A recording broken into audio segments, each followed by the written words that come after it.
Hello, and welcome to the Healthy Habit Stacking presentation, How to Build Habits by Taking Advantage of Old Ones. Here's the outline we will be going over today.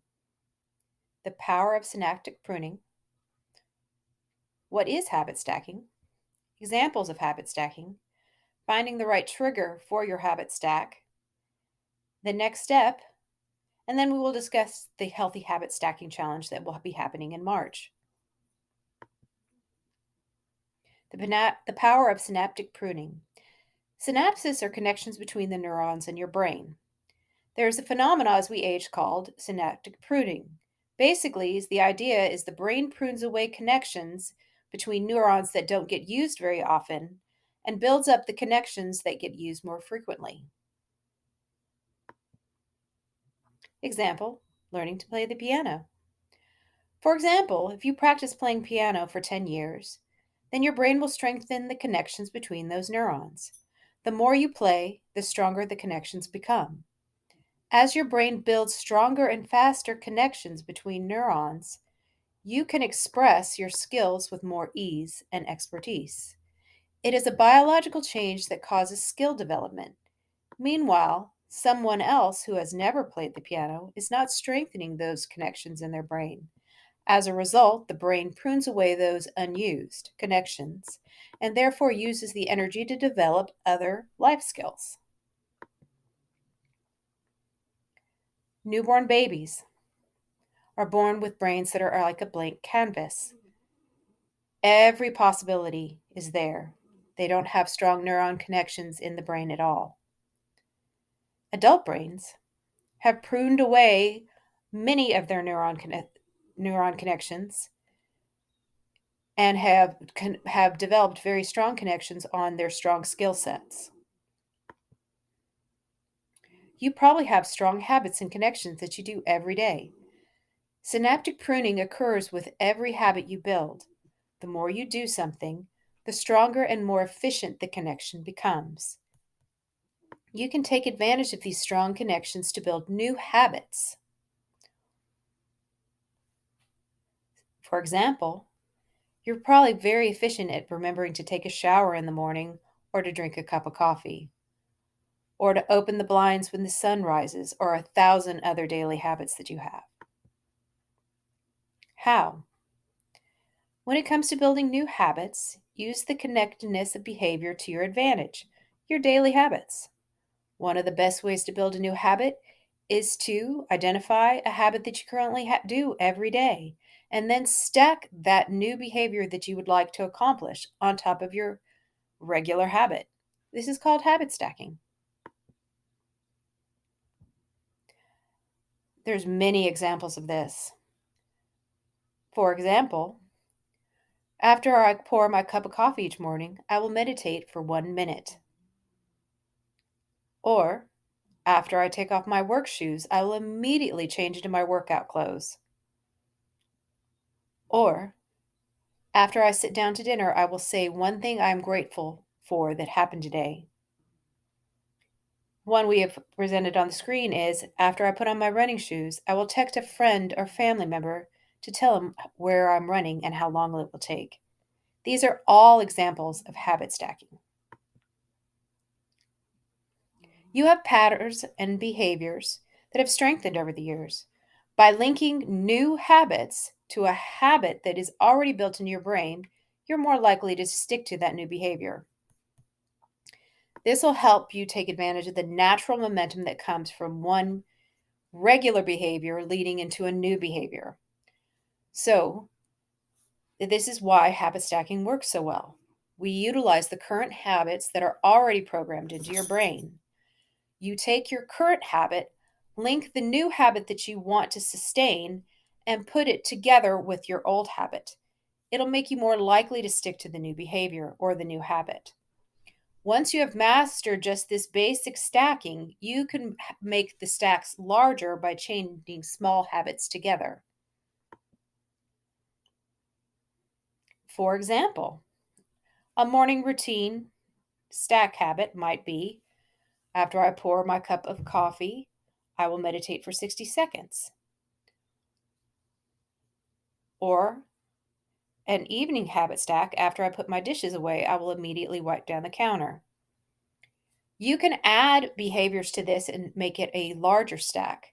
For example, you could take this habit stack of a morning routine of: after I pour my morning cup of coffee, I will meditate for 60 seconds. After I meditate for 60 seconds, I will write a to-do list for the day. Then after my to-do list, I will immediately begin my first task. Here's another example of larger healthy habit stackings. After I put my dishes away, I'll immediately wipe down the counter. After finishing dinner, I will put my plate directly in the dishwasher. After I've wiped down the counter, I will set out my morning cup for coffee. Overall, habit stacking allows you to create a simple set of rules that will guide your future behavior. It's like you always have a game plan for which action should come next. Once you get comfortable with this approach, you can develop general habit stacks that guide you whenever the situation is appropriate. Examples of healthy habit stacking. Let's see if you can develop one for yourself. Here's an example of a healthy habit stack. When I see a set of stairs, I will take them instead of using the elevator. When I serve myself a meal, I will always put veggies on my plate first. When the phone rings, I will take one deep breath and smile before answering. When I leave a public place, I will check the table and chairs to make sure I don't leave anything behind. One way to find the right trigger for your habit stack, or the current habit that you're utilizing right now, is by listing your current habits. You can create a list with 2 columns. In the first column, write down the habits you do every day without fail, your regular daily habits. In the second column, write down all the things that happen to you each day without fail. So, an example of some daily habits: get out of bed, take a shower, brush teeth. Daily happenings: the sun rises, your alarm goes off, you get an email or a text message. Daily habits are things that you do. Daily happenings are things that happen to you. Habit stacking works best when the cue is highly specific and immediately actionable. People make a mistake of identifying a trigger that is too vague. For example, a habit stack where you say, when I take a break for lunch, I will do 10 push ups. This can be very vague. Is it before lunch? Is it after lunch? Where would you do these push ups? At first glance, it sounds reasonable, but it's really unclear. A better choice is: when I close my laptop for lunch, I will do 10 push ups next to my desk.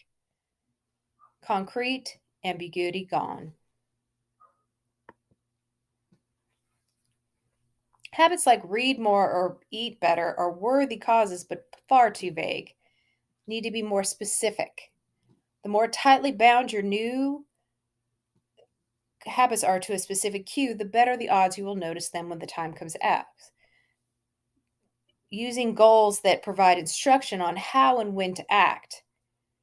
Doing habit stacks that are specific and clear, such as: after I close the door, I will. After I brush my teeth, I will. After I sit down at the table. The more specific you are, the better it is. Thank you so much for watching this presentation on habit stacking. I hope you've enjoyed it. 2 books that I would recommend, and I got most of my information from, are Tiny Habits by BJ Fogg, PhD, and Atomic Habits by James Clear. Habit stacking is actually a special form of implementation intention. Rather than pairing a new habit with a particular time and location, you pair a new habit with a current habit. And this method was actually created by BJ Fogg as part of his Tiny Habits programs. And can be used for anyone to develop new habits and new ways to do things. If you have questions, please contact me at kbeck@performancetraining.com.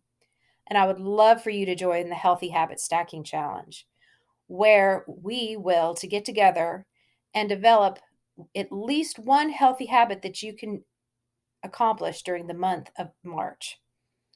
Email me for more information and how to join the challenge.